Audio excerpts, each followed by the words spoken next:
binigyan ni Lord ng pagkakataon sa araw na ito na magising. Amen. So, bilang tinawag ng Panginoon, ayan, dito na naman po ako sa lansangan to preach the word of God. Ang makinig, pagpalain ng Diyos. Ang mga hindi makinig, natanggap na ninyo ang inyong gantimpala. Amen. Purihin ang Diyos. Hallelujah. Napakinggan po ninyo ang salita ng Panginoon bago po lumubog ang araw. Ay mensahe po ang Panginoon sa ating lahat. Ating lahat, no? Hindi po ito mensahe, kundi mensahe po ito ng Panginoon. Gagamitin po ng Panginoon ang aking bibig, ang aking boses, no? Ako po kinakasangkapan ng Panginoon para po iparating po ang kanyang magandang balita sa bawat isa po sa atin. Amen? Hallelujah. Pakishare lang live. No, para maabot naman po yung mga kaibigan po natin sa salita ng Panginoon. Huwag niyo po ako tingnan. Pakinggan po ninyo kung ano ang mensahe ng Panginoon na nagmumula po sa aking bibig na ginagamit po ng Panginoon. Amen? Purihin ang Diyos dahil ang araw na ito ay araw ng ating kaligtasan. Sasapit na naman po ang gabi, matutulog na naman po tayo. Amen? So, kailangan po natin makinig sa salita ng Panginoon. Amen. Purihin ang Diyos. Hallelujah. So, mga kapwa ko po, mananampalataya, favor po na I hope and pray na isalin niyo po ako sa panalangin po ninyo. Ano po, na ibigyan ba ako ng Panginoon ng lakas ng loob at tapang to preach His word dito po sa lansangan dahil hindi ko po ito kakayanin kung ganang akin lamang. We need prayer po, no? Dahil hindi ko po kilala ang mga tao nandito po sa lansangan dahil ako lamang po isa ang nagpipreach dito, no? Individual ministry po ito. Hallelujah, purihin ang Panginoon, no? Hallelujah. Ito po yung tungkulin ko na binigay po ng mahal na Panginoon. So, paki-intercede po sa panalangin, mga kapwa ko po pananampalataya na mahal po si Jesus. No? Pag-pray niyo po ako, nabigyan po ako ng lakas, ng loob, tapang, na maibahagi po ang magandang balita dito po sa lansangan. Amen. Purihin ang Diyos.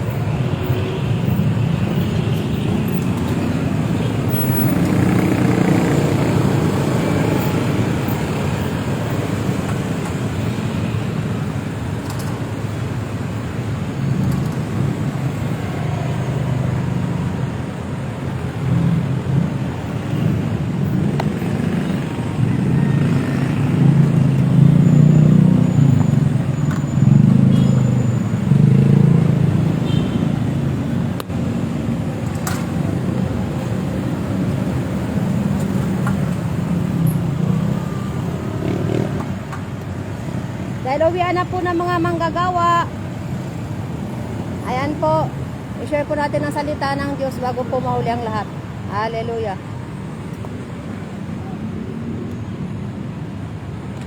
Hanggat binibigyan po tayo ng pagkakataon na mabuhay, share the word of God, purihin ang Diyos.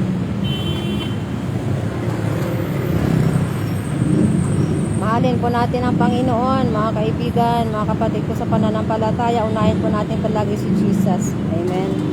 Hallelujah.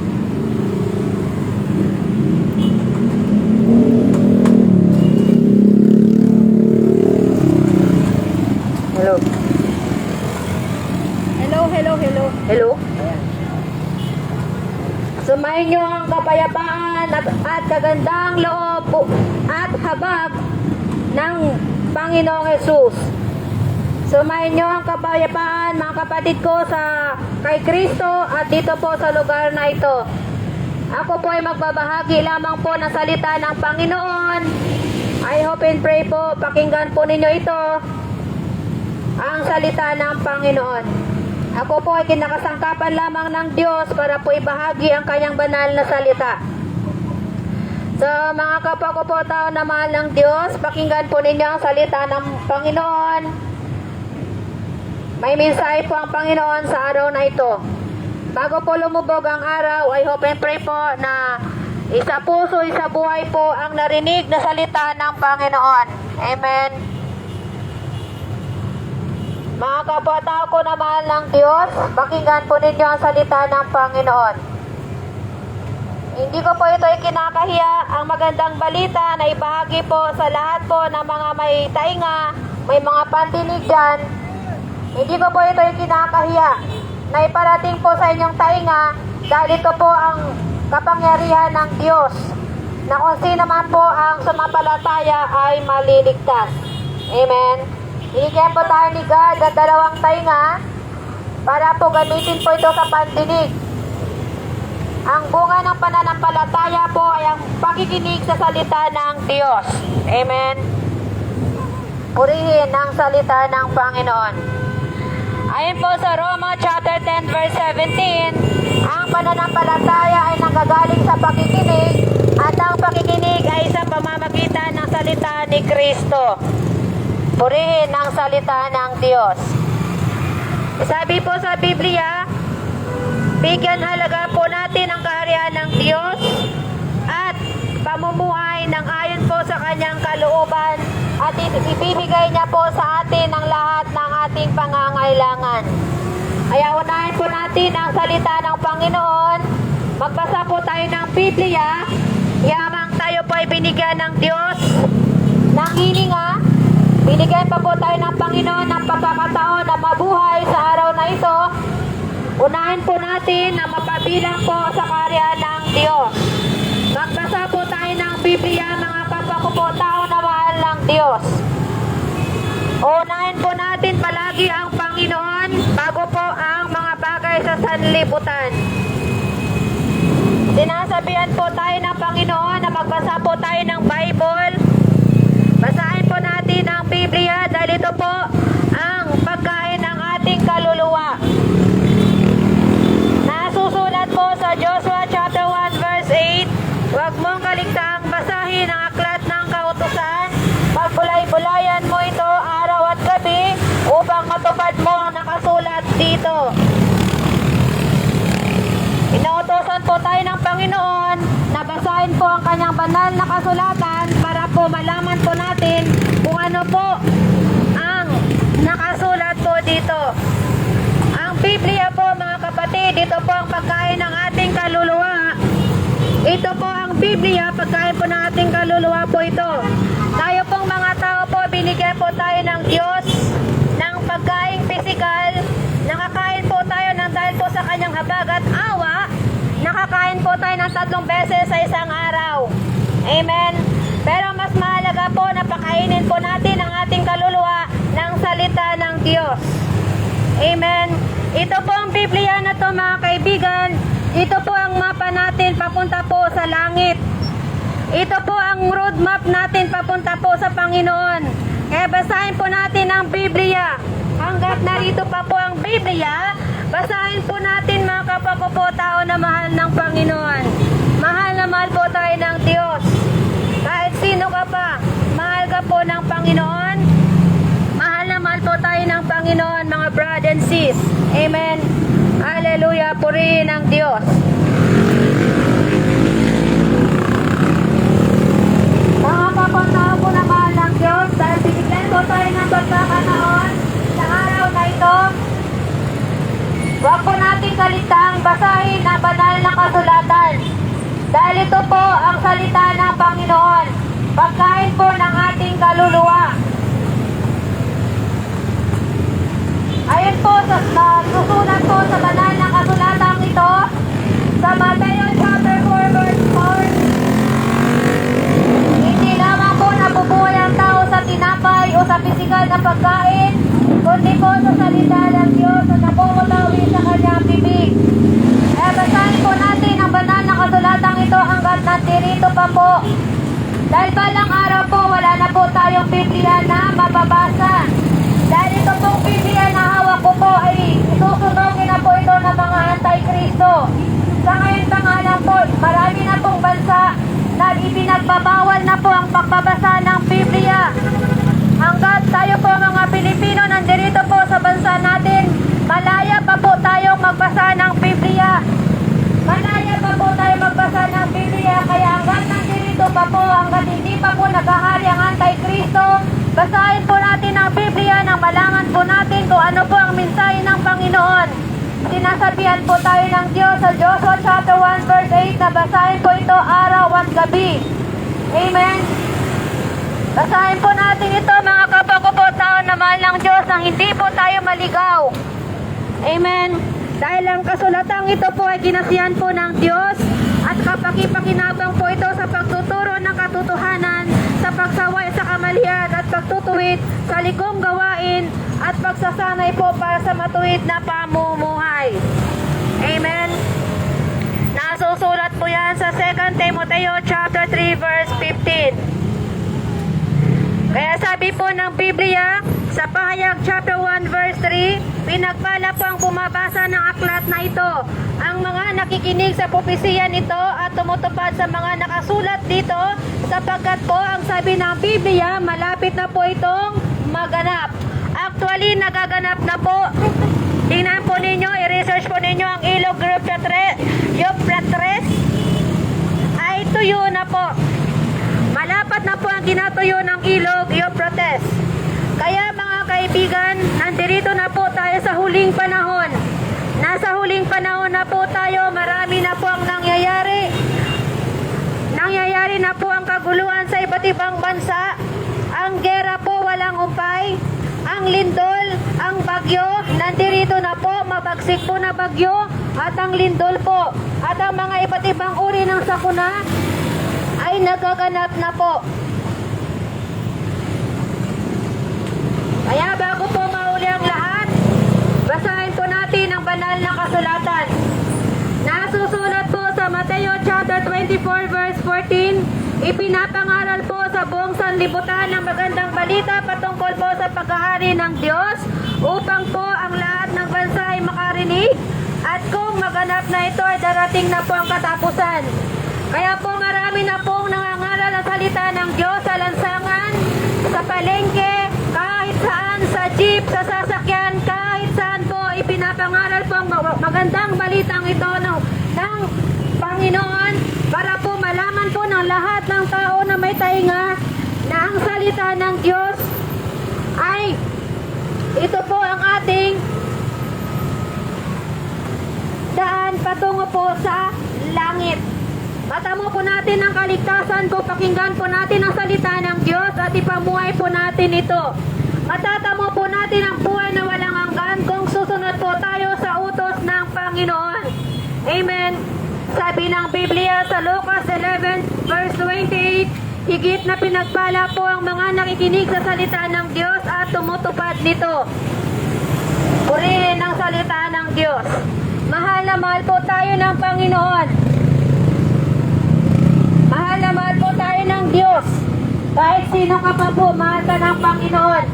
Pero po, yung ginagawa po ng tao, hindi po yan minahal ng Diyos. Hindi po minahal ng Panginoon ang kasalanan.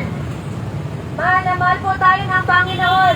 Nasusulat po sa John 3:16, sapagkat gayon na lamang ang pag-ibig ng Diyos sa buong sangkatauhan. Kaya't ibinigay niya po ang kanyang kaisa-isang anak upang ang sino man po ang sumampalataya ay hindi po mapapahamak kundi po magkaroon ng buhay na walang hanggan. Ganon po tayo kamahal ng Panginoon. Pero po ang sabi, kung sino po ang sumampalataya ay siya pong hindi mapapahamak sa apoy ng impyerno ay magkaroon po siya ng buhay na walang hanggan. Hindi po lahat ng tao ay sumampalataya sa nag-iisang Diyos na buhay. Marami po sa atin nilalanglang ng Panginoon pero hindi po sila anak ng Diyos. Tandaan po natin mga kapakuputaw na mahal ng Diyos. Ang sabi po, kung sino pong sumampalataya ay siya po ay magkaroon ng buhay na walang hanggan, hindi po mapapahamak ang kanyang kaluluwa sa apoy ng impyerno pagdating ng pag-uhukom. Kaya sumampalataya po tayo sa Diyos, sa nag-iisang Diyos na buhay. Buhay po ang Panginoon, hindi po siya patay. Nasusulat po sa John chapter 3 verse 36, ang sinumang pong sumampalataya sa anak ng Diyos ay magkaroon ng buhay na walang hanggan. Ngunit po ang hindi po sumampalataya, ang hindi po sumunod, ay mananatili sa kanya ang galit ng Panginoon. Kaya kung ayaw po natin na manatili po ang galit ng Diyos, sumunod po tayo sa utos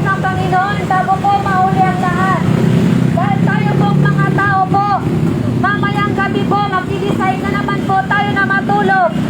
Pero po, ang pagising po hindi yun natin decide.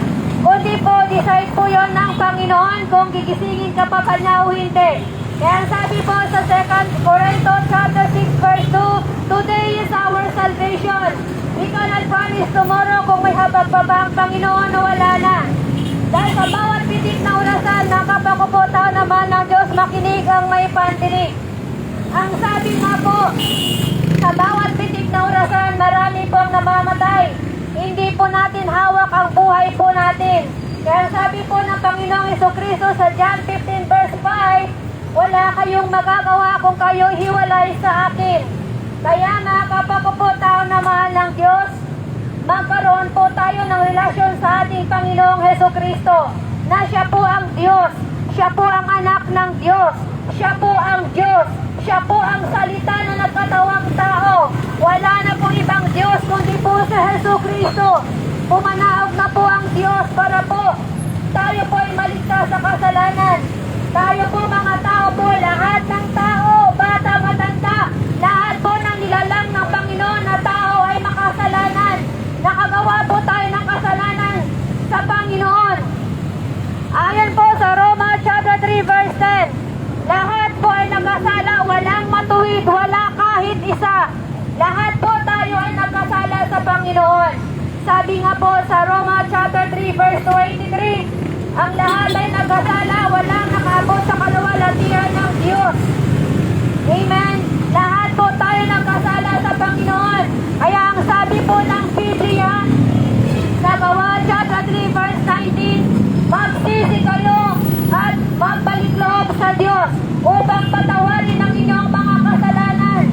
Magbalik loob na po tayo sa Panginoon bago po mahuli ang lahat. Dahil sa bawat pitik na orasan may pinabawian ng buhay. Huwag po tayong kampante, mga kapako po, tao na mahal ng Diyos.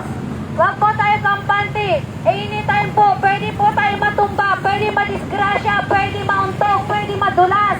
Kaya, mga kapako po, tao na mahal ng Diyos, huwag makampante. Sa pangalan ni Jesus, nawa po pakinggan po ninyo ang salita ng Panginoon. Lagi po tayo mananalangin. Dahil sinasabihan po tayo ng Biblia sa Ephesians chapter 6 verse 18. Manalangin kayo sa lahat ng pagkakataon at humiling at magsumamo, laging handa at ipanalangin ang mga hinirang ng Panginoon. Ang word doon ng humiling, hilingin po natin na tayo po ay mapatawad ng Panginoon. Mapatawad po ang ating kasalanan. Hilingin po natin sa Diyos na tayo po ay kahabagan. Hilingin natin sa Panginoon na tayo po ay kaawaan niya. Hilingin po natin sa Panginoon na tayo po ay gabayan, proteksyonan. Hilingin po natin sa Panginoon ang panlangit, mga kaibigan. Hindi po ang mga panlupa. Kaya po natin hilingin ang mga bagay na mayroon po dito sa mundo. Yan ang sabi nga po sa Matthew chapter 6 verse 33, uunahin po natin mga mapabilang sa kaharian ng Diyos at sundin ang kanyang kalooban at bawang idadagdag na lamang po ng Panginoon ang lahat ng ating pangangailangan. Kaya mga minamahal, mga kaibigan, humiling po tayo sa Panginoon na panlangit, hindi pa mga bagay sa lupa ang ating hilingin. Hilingin po natin na mapatawad po tayo, magsusumamo po tayo sa Panginoon na mapatawad po ang ating kasalanan. At hilingin po natin na bigyan po tayo ng lakas ng loob na lumapit sa Kanya at magsisi at magpakumbaba sa Panginoon. Pagsisihan pong mga nagawang kasalanan bago po mahuli ang lahat. Alam niyo po mga tao, ipinapangaral ang magandang balitang ito para po pagdating po ng pagkakataon na ang tao po ay mamatay, wala na po silang may dadahilan pa sa Panginoon. Hindi nila narinig ang magandang balita. Kaya ipinapangarap po ang magandang balitang ito para po sa kaligtasan, para maligtas po ang tao. Tayo mga tao po ay haharap po tayo sa Panginoon. Haharap tayo sa Diyos. Kanya-kanya po tayo luluhod sa harapan ng Panginoong Jesucristo pagdating ng pag-uukom. Hindi po tayo ililigtas ng relihiyon. Hindi po tayo ililigtas ng mga sekta. Hindi rin po tayo ililigtas ng anumang mga grupo, anumang denomination. Mga kapatao ko na mahal ng Diyos, pakinggan ninyo ang magandang balitang ito. Ito po ang salita ng Panginoon. Ako po ay kinakasangkapan lamang ng Diyos, mga kapwa ko po tao na mahal ng Panginoon. Pakinggan ninyo ang salita ng Diyos, mga kapwa ko po tao. Bago po mahuli ang lahat, pagsisihan po natin ang ating mga kasalanang nagawa. Pagsisihan po natin nang sa gayon po hindi po tayo mapunta sa apoy ng impyerno. Totoo po ang impyerno, mga kaibigan. Totoo po ang impyerno. Ginawa po ng Panginoon ng impyerno para po sa mga rebelling anghel. Ginawa po ang impyerno para sa atin. Ginawa po yan para po sa kanila, hindi po yan para sa ating mga tao. Kaya tayo mga tao, malaman po tayo ng Panginoon. Kaya pagsisihan po natin ang ating mga kasalanan. Dahil hindi po gusto ng Panginoon, hindi po nais ng Panginoon na tayo po ay mapapahamak. Hindi po siya natutuwa na tayo po ay mapapahamak sa apoy ng impyerno pagdating ng paghukom. Hindi po siya nasisiyahan na ang sabi po ng Diyos, magbagong buhay kayong lahat. Magbagong buhay tayong lahat nang hindi po tayo mapapahamak sa apoy ng impyerno. Pagkatapos po natin mamatay, ang kaluluwa po natin ay haharap na po sa Diyos. Ang katawang lupa natin ay ililibing po yan sa simenteryo, sa ayaw at sa gusto mo. Pero ang kaluluwa mo, babalik na po yan sa Panginoon. Kapag hindi po natin napagsisihan ng ating mga kasalanang nagawa, tiyak po, ang pupuntahan ng iyong kaluluwa ay sa Hades. Doon po ang patikim na impyerno. Kaya mga kaibigan, ipinapangaral ang magandang balitang ito para pag makamatay ng mga tao, wala silang may dadahilan sa Diyos na hindi nila narinig ang magandang balitang ito. Kaya mga kapagpapatao naman ng Diyos, ginawa po ang impyerno, ginawa po ang langit para po sa mga taong nagbalikloob sa Diyos. Mapupunta po sa langit ang kaluluwa ng mga taong nagbalikloob sa Diyos, nagsisi sa kanyang mga kasalanan. Kaya mga kapakupotao naman ng Diyos, pakinggan ninyo ang salita ng Panginoon. Ito po ay libre. Hindi po ako nanghihingi ng pera o anumang mga bagay na meron po sa inyo. Hindi po ako nanghihingi niyan. Hindi ko po ay kinakalakal ang salita ng Panginoon. Hindi po. Ang purpose ko po, ang concern ko po sa pangangaral ko sa lansangan na ito ay ang inyong mga kaluluwa na hindi po mapunta sa apoy ng impyerno. Amen. Paniwalaan po ninyo ang salita ng Panginoon bago po mahuli ang lahat. Mga kapakutao na mahal ng Diyos, nasusulat po sa John 1 verse 1 to 4. Nang pasimula ay naroon na po ang salita. Ang salita po ay kasama ng Diyos. At ang Diyos ay salita. Ang salita ay Diyos. Sa pasimula pa ay kasama na ng Diyos ang salita. Nilikha ang lahat ng bagay sa pamamagitan ng Panginoong Hesukristo. At wala pong anumang nilikha ng hindi sa pamamagitan ni Jesus. Na kay Jesus po ang buhay. At ang buhay, siya po mga kaibigan, ang ilaw ng sangkatauhan. Nagliliwanag po sa kadiliman ang ilaw. At hindi po ito mga kaibigan nagapi kahit kailanman ng kadiliman. Si Jesus po, siya po ang totoong Diyos. Siya po yung salita na nagkatawang tao. Siya po yung salita na nagkatawang tao para matubos tayo sa apoy ng impyerno. Natubos tayo sa ating kasalanan. 2,000 years ago na po mga friend na tayo po ay tinubos ng Panginoon.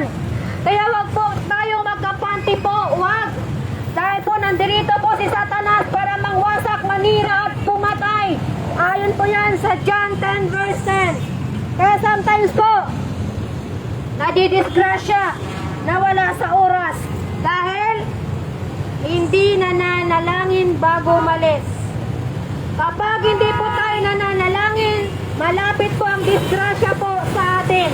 Kaya bago po tayo umalis ng bahay, bago po tayo kumain, matulog, pagkagising, manalangin po tayo. Amen? Purihin ang salita ng Diyos. Kaya marami pong napapahamak dahil po hindi po pinalagahan ang salita ng Panginoon. Marami pong binigyan.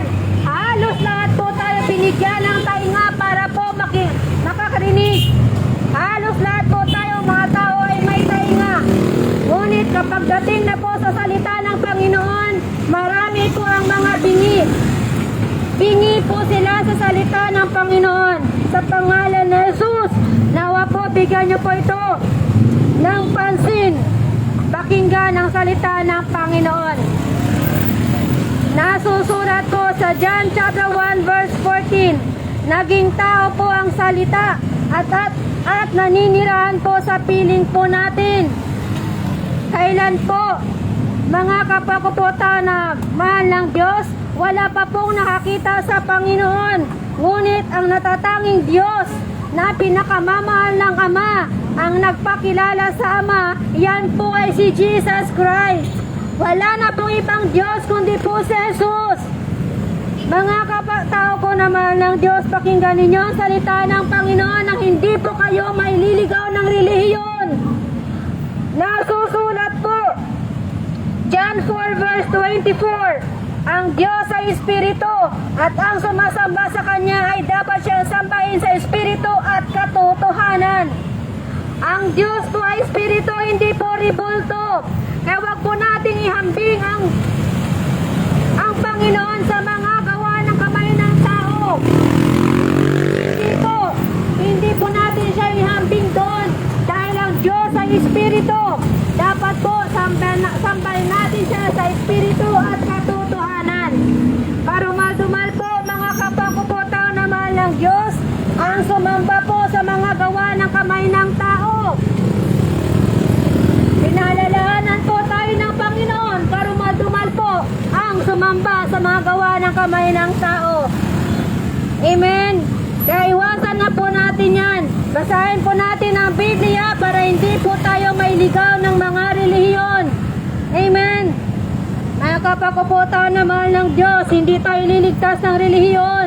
Hindi po tayo liligtas ng mga sekta. Hindi po tayo liligtas ng mga grupo. Hindi po tayo liligtas ng ating magulang, mga kaibigan. Hindi po tayo liligtas ng mga yan. Kundi po, individual po ang kaligtasan. Individual po. Kanya-kanya tayo harap sa hukuman ni Kristo pagdating ng paghuhukom. Mga kapatao ko naman ng Diyos, nalalapit na po ang pagdating ng Panginoon. Kaya magsisi na po tayo sa ating mga kasalanang nagawa. Magsisiyan na po natin mga kapakupotao nang sa gayon po hindi po tayo mapapahamak.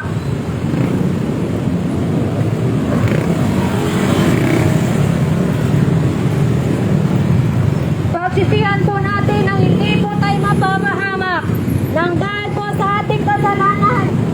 Nang dahil po sa ating kasalanan, tayo po ay nahiwalay sa Panginoon. Nang dahil po sa ating kasalanan, ang kaluluwa natin ay mapupunta po sa apoy ng impyerno kung hindi po natin ito pagsisisihan.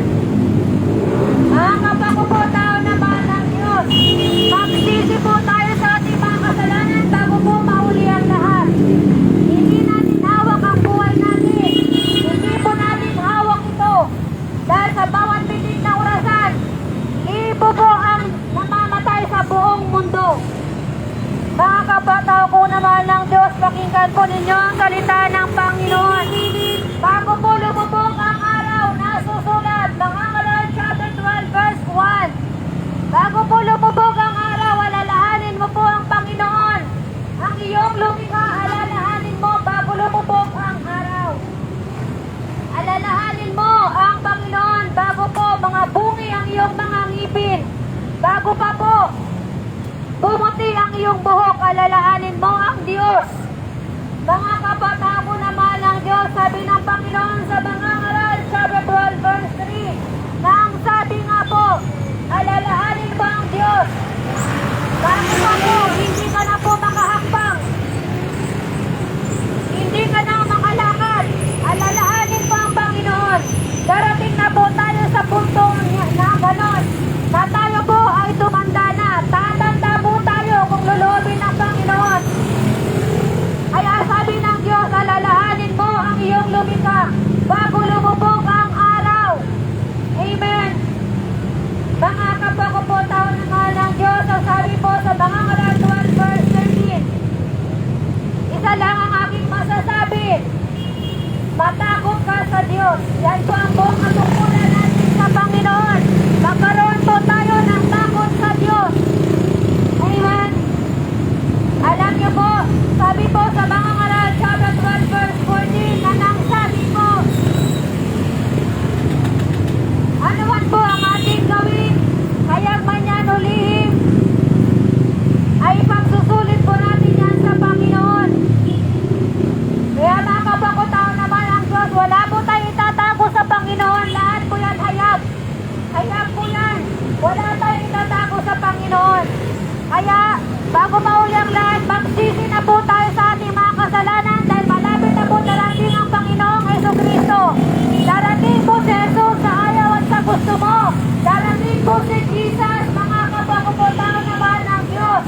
Sabi ng Panginoon sa Mateo chapter 4 verse 17, repent for the kingdom of heaven is at hand. Darating po ang Panginoon. Kaya magsisi po tayo sa ating mga kasalanan na gawa. Pagsisihan na po natin mga tao na mahal ng Diyos. Magsisi po tayo kapag hindi po natin ito gawin. Kaya po mapapahamak po ang kaluluwa mo sa apoy ng impyerno pagdating ng paghuhukom. Hanggat nandirito pa po ang salita ng Panginoon, ipamumuhay na po natin ang kanyang salita bago mauli ang lahat. Alam niyo po, we are living in the last days na po mga kabago po tao na mahal ng Diyos. Iwasan na po, talikuran na po ang bisyo, talikuran na po ang Diyos-Diyosan.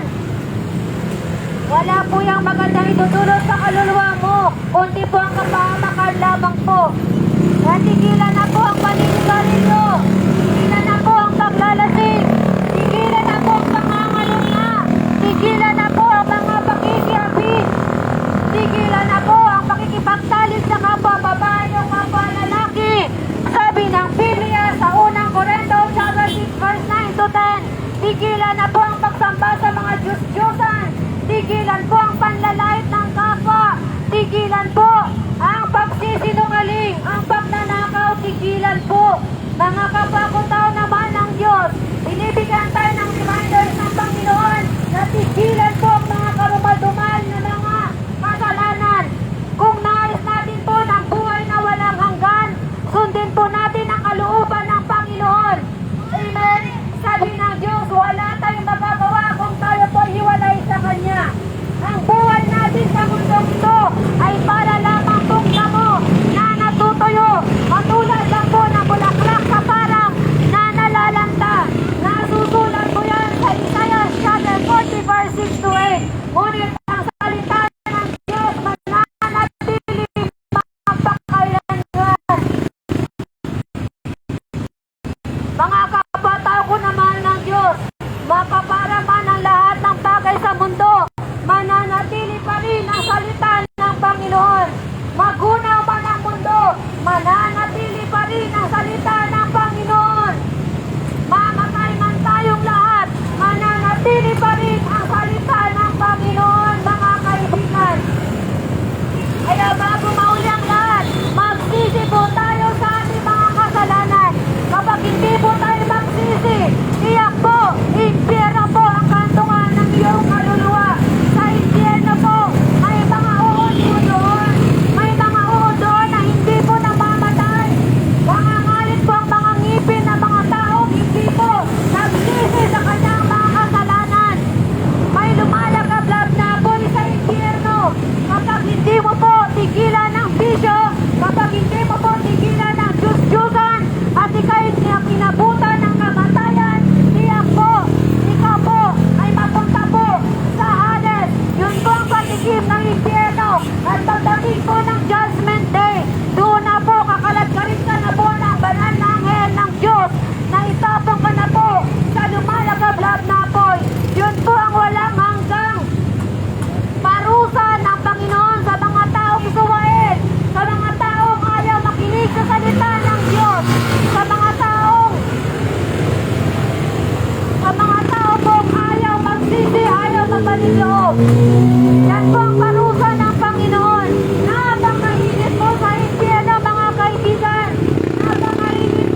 dahil nagitan po sa kanilang dalawa ni Lazaro at sa iyong mayaman. Kaya magkapagpuputaw naman ang Diyos, narinig nga magandang balitang ito. Pagsisihan na po natin ang ating mga kasalanang nagawa.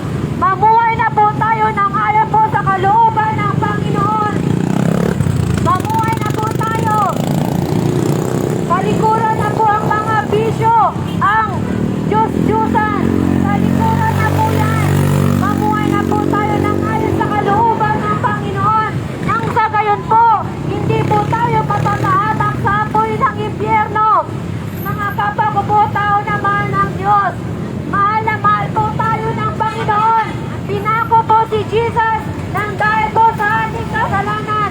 Mahal na mahal po tayo ni Jesus. Kung ganang atin lamang, hindi natin kakayanin ang parusa ng Diyos Ama. Kay Jesus mo lang po matatagpuan ang kaligtasan.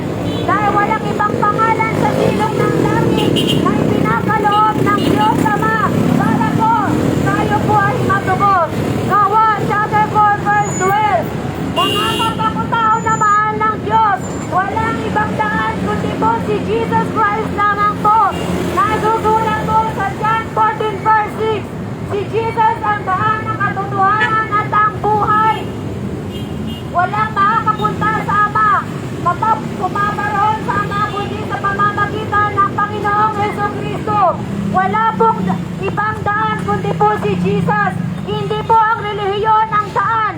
Hindi po relihiyon ang daan, mga kaibigan. Kundi po isa lang po ang daan, kundi po si Jesus Christ lamang po. Wala na pong ibang mga kapakutao na mahal ng Diyos. Isuko na po ang bisyo at ang Diyos-Diyusan. Itapo na po ninyo yan. Ako po, lahat po ng mga ripulto sa bahay ko, lahat po yan, durog po yan, tinapon ko na po yan. Lahat po, mga kapakutao naman ng Diyos. Yung mga aking negosyo na alak at sigarilyo, isidoko ko na po yan sa Panginoon. Pati po ang pananamit ko po, isidoko ko na po sa Panginoon. Dahil po, ayaw ko po mapunta ang kaluluwa ko sa impyerno just in case ako po ay lumisan na sa mundo.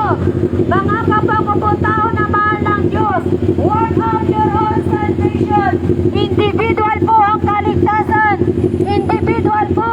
Kaya ang sabi po sa Pilipos chapter 2 verse 12, pag sumikapan mo, maging ganap ang iyong kaligtasan at may pag-ibig at paggalang sa Diyos. Amen. Purihin ang salita ng Panginoon. Pagsumikapan po ang kaligtasan. Nang sa gayon, hindi po mapapahamak ang kaluluwa sa apoy ng impyerno. Amen. Purihin ang salita ng Diyos.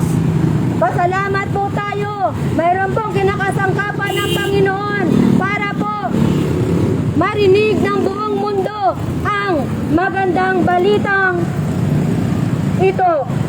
Kaya mga kapagpuputao na mahal ng Diyos, pagsisihan po natin ang ating mga kasalanang nagawa. Nang sa gayon po, hindi po mapapahamak ang kaluluwa natin sa apoy ng impyerno. Si Jesus po ang totoong Diyos. Siya po ay isinilang ng isang Birheng Maria. Siya po ang kahangahangang tagapayo. Si Jesus po ang makapangyarihang Diyos. Siya po ang walang hanggang Ama. Siya po ang prinsipe ng kapayapaan. Walang ibang Diyos kundi po si Jesus Christ. Siya po ang anak ng Diyos. Siya po ang Diyos. Walang kasalanan si Jesus. Ngunit siya po ang pinarusahan ng Diyos Ama. Mga kabata po naman ng Diyos, ang Panginoong Jesucristo po ang tinapay ng buhay. Ang Panginoong Jesucristo po ang ilaw ng sanlibutan. Ang Panginoong Jesucristo po, siya po ang mabuting pastol. Ang Panginoong Jesucristo po, siya po ang tunay na puno ng ubas. Siya po ang pintuan ng langit. Si Jesus po, ang Panginoon. Wala na pong iba. Si Jesus ang muling pagkabuhay at siya po ang buhay. Si Jesus ang Alpha at Omega. Si Jesus ang una at huli. Si Jesus ang simula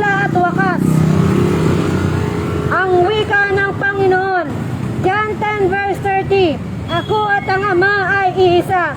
Kaya pakatandaan mo, sabi ng Panginoon, bago pa po ipinanganak si Abraham, ako ay ako na. Bago pa ginawa ang mundong ito, nandun na po si Jesus Christ. Amen. Purihin ang salita ng Diyos. Mateo 13 verse 9, makinig ang may pandinig, sabi ng Panginoon. Tayo pong mga tao, tinubos na po tayo ni Kristo sa pamamagitan ng kanyang dugo at pinatawad ang ating mga kasalanan. Ganon kasagana po ang kanyang kagandang loob. Nasusulat, Efeso chapter 1 verse 7. Kaya mga kapakutao naman ng Diyos, magbalik loob na po tayo sa Panginoon nang sa gayon po hindi po tayo mapapahamak. Alam niyo po, sabi po sa 2 Pedro chapter 3 verse 9, ang Panginoon na hindi po nagpapabaya sa pagtupad sa kanyang pangako, gaya po na inaakala ng ilan. Ang totoo po niyan, nakapakuputaw na mahal ng Diyos, binibigyan lamang po tayo ng Panginoon ng pagkakataon na magsisi sa lahat ng kasalanan. Nang sa gayon po, hindi po tayo mapahamak. Hindi po mapahamak ang ating kaluluwa sa apoy ng impyerno. Ayon po sa unang Pedro chapter 2 verse 24, sa pagkamatay po ng Panginoon, nakapakuputaw sa pagkamatay po ng Panginoon sa krus, makinig po kayo. Tinasan po ni Jesus ang ating mga kasalanan upang tayo po ay mamatay na po sa kasalanan at mabuhay ng ayon sa kanyang kalooban sa pamamagitan po ng kanyang mga sugat. Tayo po ay pinagaling ng Panginoon. Kaya manumbalik na po tayo sa Panginoon, huwag na po tayo magre-rebuild kung nais po natin ng buhay na walang hanggan. Sundin na po natin ang kalooban ng Panginoon. Magbasa po tayo ng Biblia. Magbasa po tayo mga kapakupota na mahal ng Diyos. Magbasa po tayo. Lagi po tayong mananalangin. Amen. At lagi po tayong handa dahil po darating po ang anak ng tao sa oras na hindi po natin inaasahan. Amen. Glory to God. Mga kapakutao na mahal ng Diyos, pakinggan po ninyo ang salita ng Panginoon. Mateo chapter 3 verse 2, magsisi kayo sapagkat malapit na po ang kaharian ng langit. Malapit na po darating si Jesus. Anytime darating ang Panginoon. Kasi nasabi po, nasusulat sa Lucas 12 verse 35, maging handa kayong lagi. Dahil darating po ang may-ari ng hininga natin. Walang iba po kundi po ang Panginoong Heso Kristo. Hindi po sapat na pumasok ka sa simbahan. Kahit araw-araw ka, minuminuto ka sa simbahan. Kung hindi naman nagbago ang pamumuhay mo, kung hindi naman nagbago ang ugali mo, walang kabuluhan kapag ikaw po ay dinatnan ng kamatayan. Ang punta ng kaluluwa mo doon sa Hades, sa daigdig ng mga patay, kaibigan. Kaya, pagsisihan po natin ang ating mga kasalanang nagawa. Makinig ang may pandinig, sabi ni Jesus sa Pahayag 22 verse 12. Darating na ako, dala ko ang gantimpala ng bawat isa. Dala ng Panginoon ang gantimpala na ibibigay sa bawat isa po sa atin. Makakatanggap lang po ng gantimpala na galing sa Panginoon ang mga taong nagsisi, nagbagong buhay at ipinapamuhay ang salita ng Diyos. Ngunit ang mga tao na hindi po nagbagong buhay, hindi po tinalikuran ng Diyos-Diyosan, hindi po tinalikuran ng bisyo, hindi po sila makakatanggap ng gantimpala na dala po ng Panginoon pagdating niya. Tandaan po natin, kung nais natin ng gantimpala, sundin po natin ang kalooban ng Panginoon. Sumunod po tayo nang sa ganon, matanggap po natin ang gantimpala na inaalok po ng Panginoon. Ang gantimpalang ito na dala ng Diyos ay buhay na walang hanggan. Amen. Kaya pag pagsumikapan po natin ang ating kaligtasan. Sumunod po tayo sa kalooban ng Panginoon. Sabi nga po sa Pahayag chapter 3 verse 19, tayong mga tao, mahal na mahal po tayo ng Panginoon, kaya po sinasaway po tayo ng Diyos. Sinasaway po tayo ng, sabi niya, tigilan po natin ang bisyo at ang Diyos-Diyosan. Kapag hindi po natin yan titigilan, kapag hindi mo yan tigilan, tiyak po, sabi ng Panginoon, pinapalo ko ang aking mga binamahal, kaya't maging masigasig ka, pagsisiyan mo talikuran ang iyong mga kasalanan. Mahal na mahal po tayo ng Panginoon, kaya sinasaway po tayo, tigilan ang bisyo, tigilan ang sigarilyo, alak, droga, katakawan, paglalagay ng tato, tigilan po pati ang pagtuturok ng bakuna. Huwag po kayo mag-comply sa bakuna dahil hindi po yan protection. Yan po ay experimental. Yan po ay depopulation. Ang dami na po nangamatay ng dahil po sa pagtuturok ng bakuna. Ang dami na pong namatay. Hanggang ngayon, harvest time pa rin po sa tanas sa pagtuturok sa braso na may braso. Amen. Nagkakasakit na po ang mundo, ang mga tao sa mundo dahil magagawan po ni Satanas. Si Satanas po, hindi po natin na nakikita dahil siya po ay espiritu ng kadiliman. Kinakasangkapan po ni Satanas sa mga tao na walang Diyos. Kaya, bago mahuli ang lahat, magsisi po sa kasalanang nagawa. Magsisi po. Hindi mahuli ang lahat. Kung nakatanggap po kayo ng bakuna ng COVID-19, magsisi po. Dahil nasusulat po sa Isaiah chapter 1 verse 18 na ang sabi po ng Panginoon, hali kayo, magliwanagan tayo. Kahit gaano man kaputi, o gaano man kapula ang iyong kasalanan, ikay ang pagmumutihin. Patatawarin kita, sabi ng Panginoon. Kaya bago mahuli ang lahat, magbaliklod na po sa Diyos. Kung nais po natin na tayo po ay mapatawad sa ng Panginoon. Amen. Kung nais po natin na ang kaluluwa natin ay hindi po mapahamak, lumapit po tayo sa ating Panginoon. Magpahugas po tayo sa banal na dugo ni Jesus. Magpakumbaba po tayo, mga kaibigan, sa banan ng Diyos. Magpakumbaba po tayo, aaminin po natin ang ating mga kasalanang nagawa. Dahil ang bakuna po na tinanggap po ninyo, yan po ay experimental. Yan po ay vaccination. Nakaka-attend po ng DNA ang bakuna. Akala nyo lang po, baliwala na yun.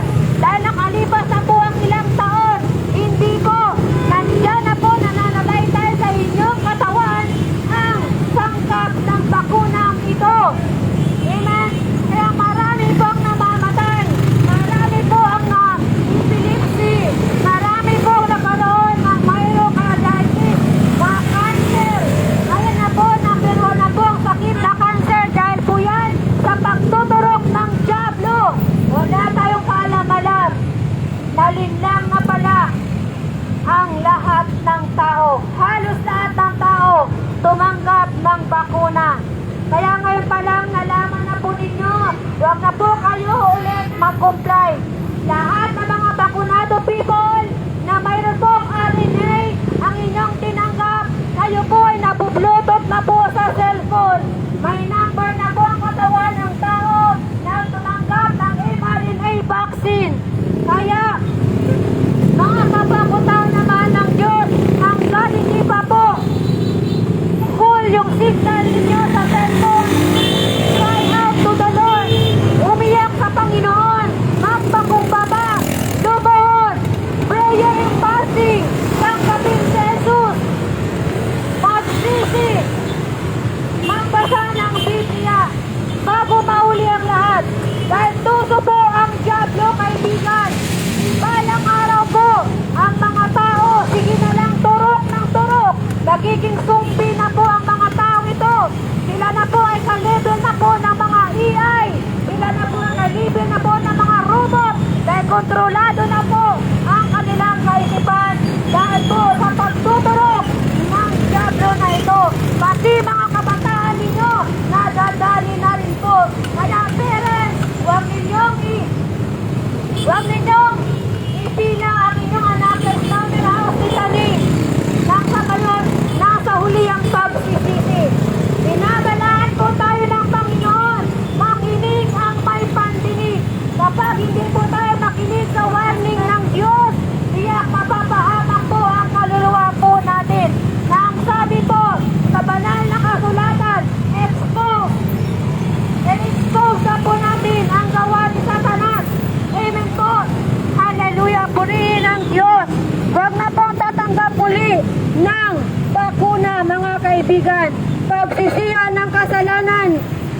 Ayon po, sabi po sa Biblia, pagsisihan ng mga kasalanang nagawa.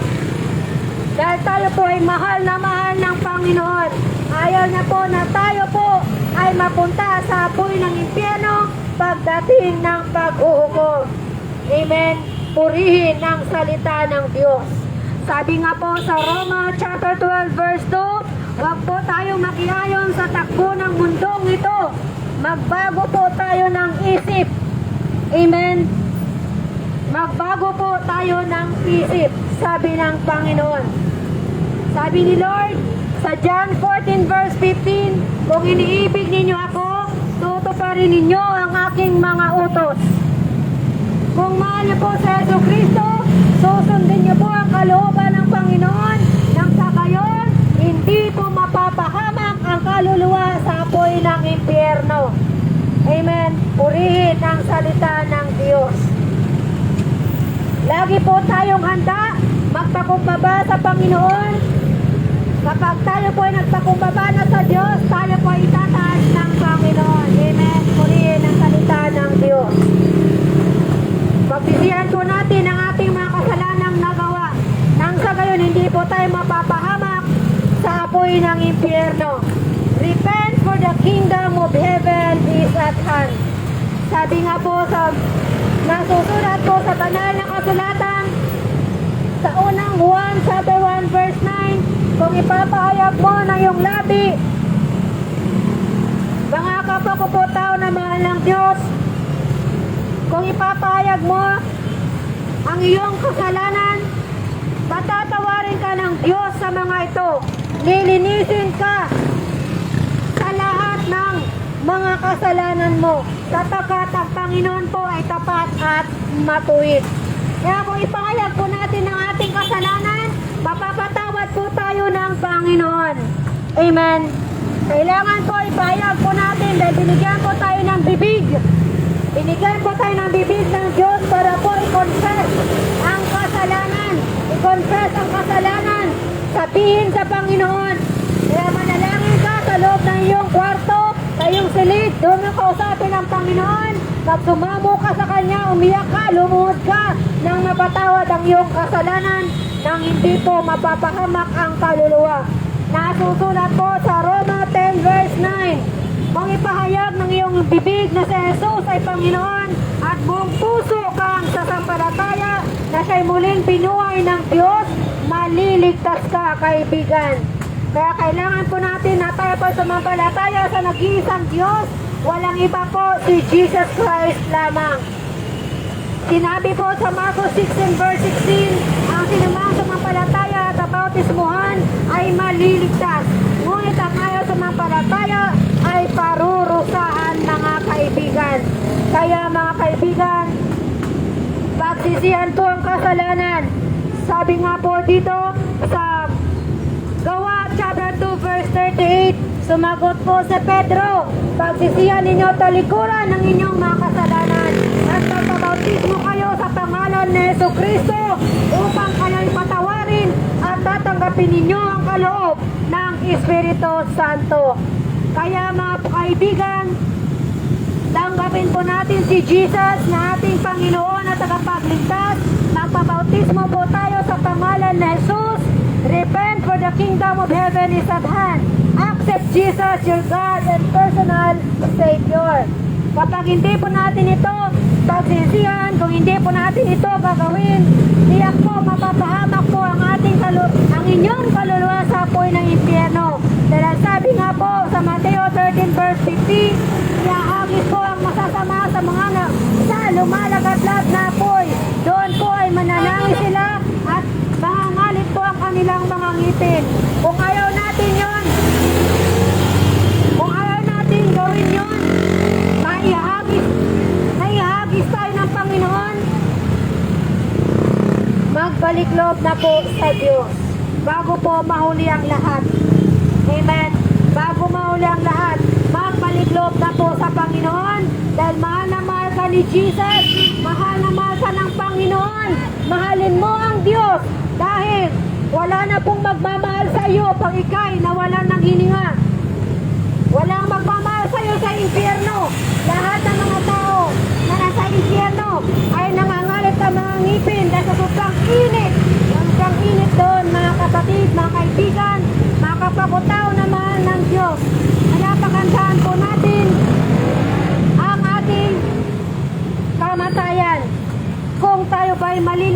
hindi. Kung nais po natin na maligtas sa apoy ng impyerno, pagsisihan ang mga kasalanang nagawa. Talikuran, ipamuhay ang magandang balitang ito na inyong naririnig. Ipamuhay, aaminin ang kasalanan, magpabautismo sa pangalan ni Jesus. Tanggapin si Jesus na iyong Panginoon at tagapagligtas. Amen. Purihin ang salita ng Diyos. Ngayon po, mananalangin pa ako para sa inyo. Diyos amang makapangyarihan sa lahat na may gawa ng langit at lupa. Panginoon, dalangin ko po sa mga tao na nandito, sa mga nakikinig, sa mga nakarinig ng iyong banal na salita. Sa pangalan ni Jesus, nawa po Panginoon, buksan mo ang kanilang mga mata, ang kanilang puso, ang kanilang pag-iisip. Nawa po Panginoon, magrema po sa puso, sa isipan nila ang salita mo Panginoon bago mahuli ang lahat. Sa pangalan ni Jesus, nawa po Panginoon, ipamuhay po nila ito na sa gayon, hindi po sila mapapahamak sa apoy ng impyerno dahil sa bawat tiktak na orasan may binabawian ng buhay. Ama naming makapangyarihan sa lahat, patawarin mo ang mga tao na kung hindi po sila makinig sa iyong salita. Patawarin mo sila, Panginoon, sa iyong hapag at awa. Dinggin mo, Ama, ang aking kahilingan. Ito po ay aking inihiling. Itinataas ko po at ibinabalik po sa mataas na papuri at pasasalamat sa tanging pangalan ni Jesus na aking Panginoon, aking Diyos. Wala na pong iba. Amen. Amen. Glory to God.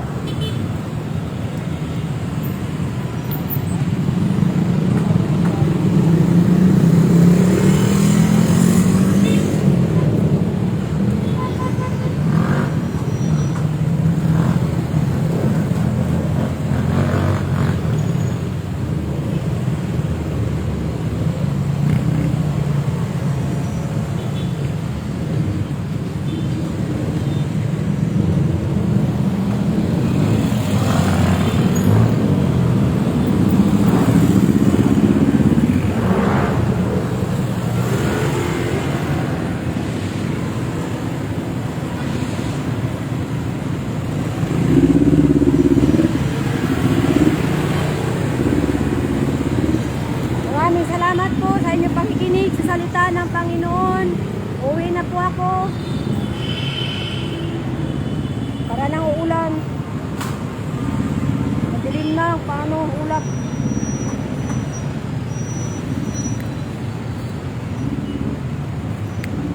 Sa Diyos ang papuri at pasasalamat. Glory all to Jesus. Amen.